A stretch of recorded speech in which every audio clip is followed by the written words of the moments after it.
Hello students, last term पे हमने पढ़ा था कि किस तरीके से जो वाटर में ओरिजिन हुआ है, मींस वेस्ट वाटर का जो ओरिजिन हुआ है वो कहाँ से है। ठीक है, हमने देखा कि किससे सेस्पिट लीकेज है, सेप्टिक टैंक लीकेज है। इस तरीके से हमने बहुत सारी चीज़ें पढ़ी थी, बहुत सारे पॉइंट्स हमने देखे थे। नेक्स्ट हमने देखा था कि वाटर के जो मेन कॉन्स्टिट्यूएंट्स है वेस्ट वाटर के वो क्या क्या हो सकते हैं, जैसे एनिमल्स, माइक्रोब्स, प्रोटोजोआ, ठीक है ना, inorganic material, dissolved organic material, soluble inorganic material, insoluble. तो बहुत सारी चीज़ें हमने देखी थी। तो हम उन चीज़ों को अलग कैसे करेंगे, जैसे मान लीजिए कि आपको एक बकेट दे दी जाए वेस्ट वाटर की, ठीक है। अब उस वेस्ट वाटर को आप कैसे ट्रीट करेंगे, वेस्ट वाटर ट्रीटमेंट प्लांट क्या होता है, किस तरीके से वेस्ट वाटर ट्रीटमेंट प्लांट में जो वेस्ट वाटर होता है उसको हम ट्रीट करते हैं और उसको सारे जो इनऑर्गेनिक ऑर्गेनिक जो सॉल्यूबल कंपोनेंट्स हैं उनसे उनको अलग करते हैं। तो हम चलते हैं नेक्स्ट वेस्ट वाटर ट्रीटमेंट की तरफ, ठीक है। तो नेक्स्ट हम हेडिंग डालेंगे cleaning of waste water, cleaning of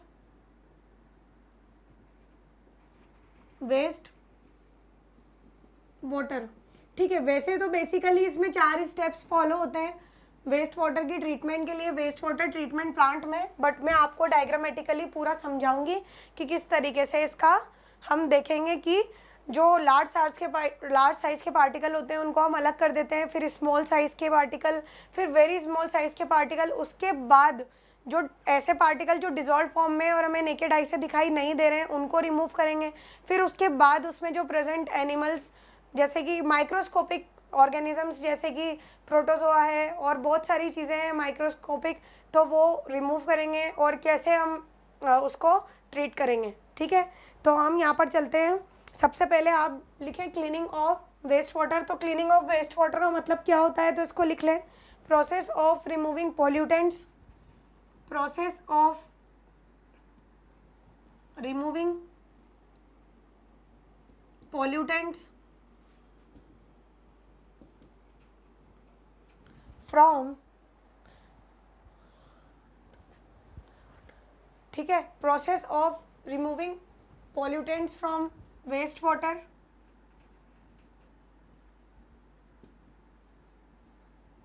before it enters the water bodies, जैसे कि टैंक्स जो हमारे घर में पानी सप्लाई करते हैं, ठीक है। Before it enters the water bodies जैसे कि tanks is known as cleaning of waste water,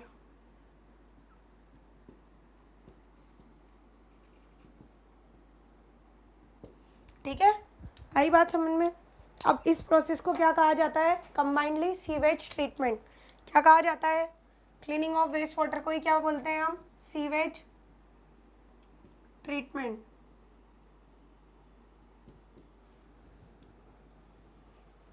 ठीक है, सीवेज ट्रीटमेंट।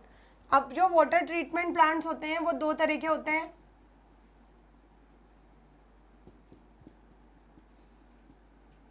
वो 2 तरह के होंगे। 2 तरह के कैसे, 2 पार्ट्स में डिवाइडेड है। वाटर ट्रीटमेंट प्लांट्स को हमने 2 पार्ट्स में डिवाइड किया है। कैसे, एक तो होता है पोर्टेबल ट्रीटमेंट और एक होता है वेस्ट वाटर ट्रीटमेंट। तो पोर्टेबल ट्रीटमेंट में तो हमारा आता है ड्रिंकिंग वाटर, ठीक है। पोर्टेबल ट्रीटमेंट, इसमें सिर्फ और सिर्फ हम वाटर को ड्रिंकिंग पर्पस के लिए ही क्लीन करते हैं। और नेक्स्ट आता है हमारा waste water treatment. Waste water treatment में हम वाटर को जो है ट्रीट करेंगे और इसको क्लीन करेंगे, लेकिन ये ज़रूरी नहीं है कि ये ड्रिंकिंग पर्पस में ही काम आई, ये एग्रीकल्चरल एक्टिविटीज़ और दूसरे टाइप की एक्टिविटीज़ में भी काम लिया जा सकता है, ठीक है। अब अगर अपन बात करें तो 4 स्टेप्स इन्वॉल्व हैं, 4 steps involve in cleaning purposes, cleaning of waste water. तो 4 स्टेप्स हैं वाटर को क्लीन करने के लिए, ठीक है। अब देखो इतनी सारी चीज़ें मैंने ऑलरेडी आपको बता रखी है कि क्यों हमें ज़रूरत पड़ी है वेस्ट वाटर को ट्रीट करने की। ऑब्वियस सी बात है, जो वेस्ट वाटर है उसके अंदर sand, silt, clay, plastic, cloth, सभी तरह के पार्टिकल्स, इनऑर्गेनिक, ऑर्गेनिक, एनिमल्स, सब कुछ मौजूद है, ठीक है। अब उसको क्लीन करेंगे तभी तो हम उस वाटर को पोर्टेबल बना पाएंगे या फिर इंडस्ट्रियल या एग्रीकल्चरल यूज़ के लिए ले पाएंगे। तो उसको क्लीन करने के लिए हमें किस चीज़ की ज़रूरत है, वेस्ट वाटर प्लांट ट्रीटमेंट की ज़रूरत है। ठीक है, तो उसके लिए हमें देखेंगे हम कि 4 स्टेप्स होते हैं, 4 स्टेप्स जो हम फॉलो करेंगे। सबसे पहला होता है कोगुलेशन एंड फ्लोक्यूलेशन। ठीक है, कोगुलेशन एंड फ्लोक्यूलेशन। दूसरा होता है सेडिमेंटेशन, थर्ड फिल्टरेशन, और फोर्थ नंबर पे आता है डिसइंफेक्शन।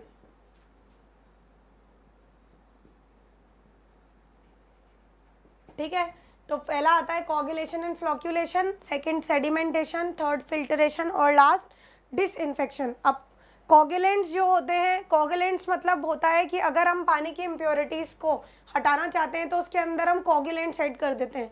कोगुलेंट्स ऐड करने की वजह से क्या होगा, जितने भी हेवियर पार्टिकल्स होंगे वो आराम से अलग हो जाएंगे और जो वेस्ट वाटर है वो अलग हो जाएगा। आई बात समझ में? तो इसके अंदर सबसे पहला स्टेप अगर अपन बात करेंगे कोगुलेशन की, तो कोगुलेशन में क्या होगा, हम कोगुलेंट्स यूज़ करेंगे बच्चों, और कोगुलेंट्स की फॉर्म में हम क्या यूज़ करते हैं, एल्यूमिनियम सल्फेट यूज़ करते हैं और या फिर फेरिक क्लोराइड को यूज़ करते हैं। ये दोनों केमिकल्स का यूज़ लेते हैं हम एज अ कोगुलेंट। आई बात समझ में? फेरिक क्लोराइड और एल्यूमिनियम सल्फेट। अब ठीक है, अब आगे हम चलते हैं फ्लोक्यूलेशन बेसिन पे। तो फ्लोक्यूलेशन का मतलब क्या होता है, फ्लोक्यूलेशन बेसिन्स होते हैं। अब इसमें होता क्या है बच्चों, क्या होगा, जैसे हम क्या करेंगे, स्लो मिक्सिंग करेंगे कोगुलेंट्स की। आई बात समझ में? तो वो जो पार्टिकल्स कोगुलेटेड फॉर्म में नहीं है वो भी कोगुलेटेड फॉर्म में आ जाएंगे। आई बात समझ में? ठीक है, तो हम क्या करेंगे यहाँ पर, slow mixing of the particles, slow mixing is done to make it in coagulated form। Coagulation का मतलब एक बार मैं समझा देती हूँ। जैसे मान लीजिए ये वाटर है, ठीक है, अब इसमें क्या है कि सस्पेंडेड पार्टिकल्स इधर उधर बिखरे हुए हैं। ठीक है, अब जब कोगुलेशन होगा तो क्या होगा, वो सारे सस्पेंडेड पार्टिकल्स जो होंगे वो नीचे की साइड बैठते चले जाएंगे और जो वेस्ट वाटर है वो ऊपर आता जाएगा। आई बात समझ में? ठीक है, नेक्स्ट चलते हैं हम। Next step number 2, sedimentation. अब सेडिमेंटेशन का मतलब तो समझते हैं आप, when the heavier particle settle down at the bottom and the lighter particle move upwards is known as sedimentation. तो नेक्स्ट स्टेप क्या लेंगे हम, सेडिमेंटेशन। तो लिखें यहाँ पर सेकंड सेडिमेंटेशन। इसमें क्या होगा, heavier particles settle down at the bottom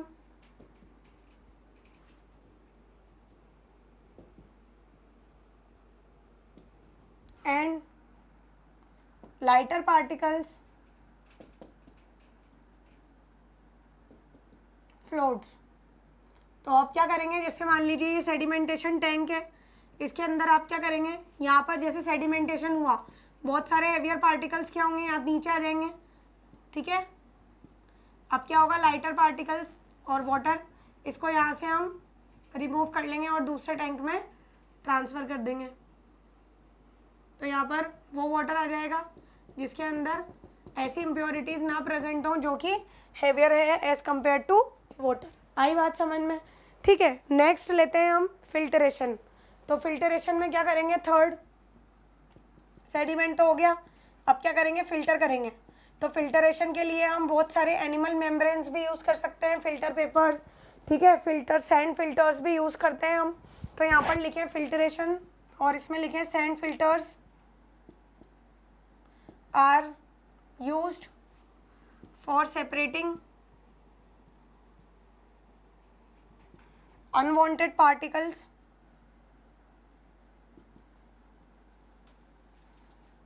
sand filters are use for separating unwanted particle. अब क्या होगा, जैसे मान लीजिए ये जो टैंक था इसमें से जो वाटर है उसको सप्लाई करेंगे, अब क्या होगा, यहाँ पर सैंड फिल्टर लगा दिया जाएगा। अब सैंड फिल्टर में वो पार्टिकल्स जो कि इससे पास नहीं हो पाएंगे वो इसके ऊपर ही रह जाएंगे, और बाकी पार्टिकल्स जो पास हो जाएंगे वो दूसरे टैंक में चले जाएंगे।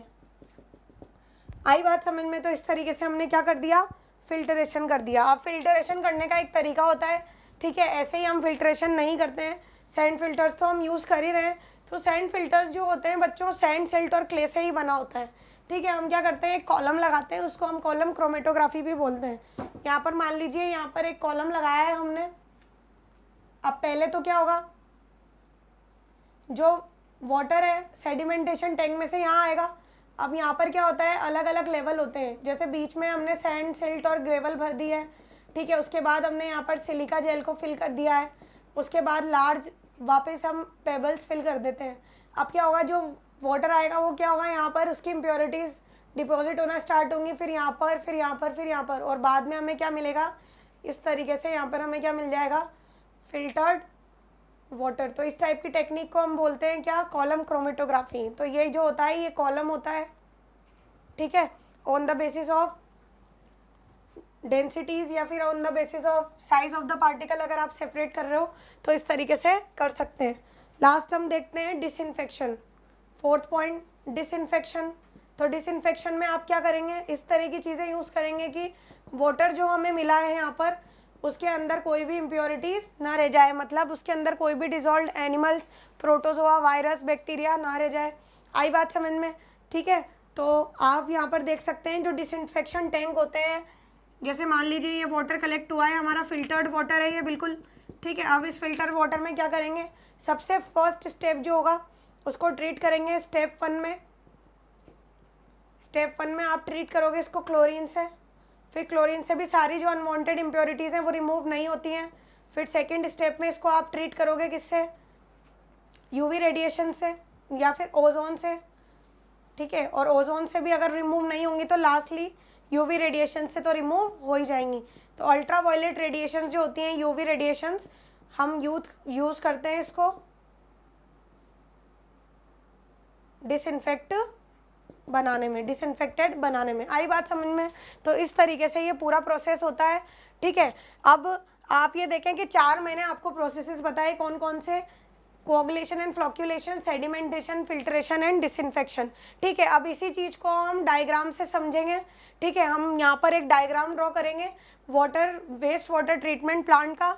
अब मैं यहाँ पर आपके सामने एक डायग्राम ड्रॉ करूँगी वेस्ट वाटर ट्रीटमेंट प्लांट का, उसके थ्रू आप समझेंगे कि किस तरीके से वाटर को ट्रीट किया जा रहा है।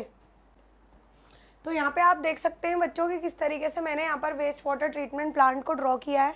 अब इस जो मैंने किया है डायग्राम के थ्रू हम समझेंगे कि किस तरीके से वेस्ट वाटर को क्लीन किया जाता है और क्या क्या प्रोसेसेस होते हैं। वैसे तो मैंने आपको 4 प्रोसेसेस बताए हैं, बट वो इन शॉर्ट प्रोसेस हैं। मतलब अगर आपका कम मार्क्स का क्वेश्चन आता है तो आप वो मेंशन करें, लेकिन अगर मान लीजिए आपके 5 या 10 मार्क्स का क्वेश्चन आता है तो आप ये पूरा डायग्राम ड्रॉ करें।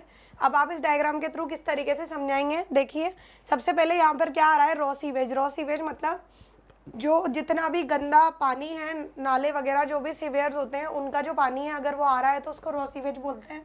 स्क्रीन से पाउच आउट होंगे, ये जो स्क्रीन है ये स्क्रीन जो होंगी यहाँ पर बड़े साइज़ के पार्टिकल्स जो होंगे वो अटक जाएंगे और बाकी स्मॉल साइज़ के पार्टिकल जो होंगे वो नीचे चले जाएंगे। अब ये होता है कम्यूनिटर। कम्यूनिटर क्या होता है, यहाँ पर रोलर्स लगे होते हैं।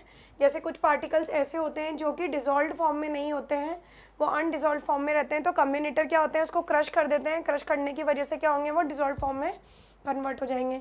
अब ये होगा हमारा ग्रिड चैम्बर। ग्रिड चैम्बर में क्या होंगे, मेनली वो पार्टिकल्स जो कि जिसके अंदर सैंड वगैरह प्रेजेंट है वो ग्रिड डिस्पोजल टैंक में चली जाएगी, बाकी जो पार्टिकल होंगे वो आगे चले जाएंगे। अब यहाँ आता है सबसे पहले हमारा स्टेप, ये important, primary clarifier. Primary clarifier में क्या करते हैं हम, रॉ और प्राइमरी स्लज होता है ये। तो जो स्लज यहाँ से हमारा इकट्ठा हो रहा है, जो कम्यूनिटर के थ्रू हमने पूरा एक पेस्ट तैयार किया तो वो उसको हम स्लज बोल रहे हैं, ठीक है।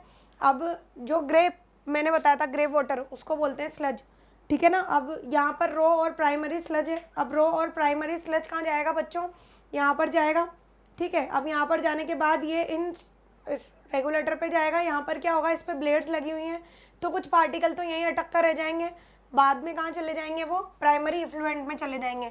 अब जब जैसे ही हम प्राइमरी इफ्लुएंट इसके अंदर डालेंगे और एयर का कंप्रेशन करेंगे तो क्या होगा, ये एरेशन टैंक में वो पार्टिकल जो कि अनडिसॉल्व्ड फॉर्म में मटेरियल में प्रेजेंट है वो तो आपके ऊपर की तरफ आ जाएंगे और बाकी जो वाटर है फ्रेश वाटर वो आगे चला जाएगा। अब जब ये आगे चला जाएगा तो यहाँ पर लगा हुआ है आपका क्या, सेकेंडरी क्लैरिफायर।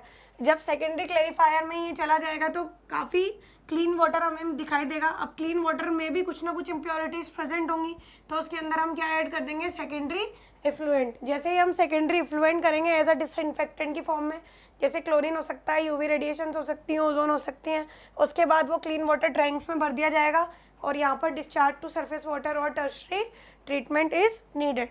तो इस तरीके से हमने देखा कि वाटर को किस तरीके से हम क्लेरिफाई कर सकते हैं और उसके जितने भी डिसइंफेक्टेंट्स हैं या उसके अंदर डिसॉल्व्ड इम्प्योरिटीज़ हैं वो रिमूव कर सकते हैं।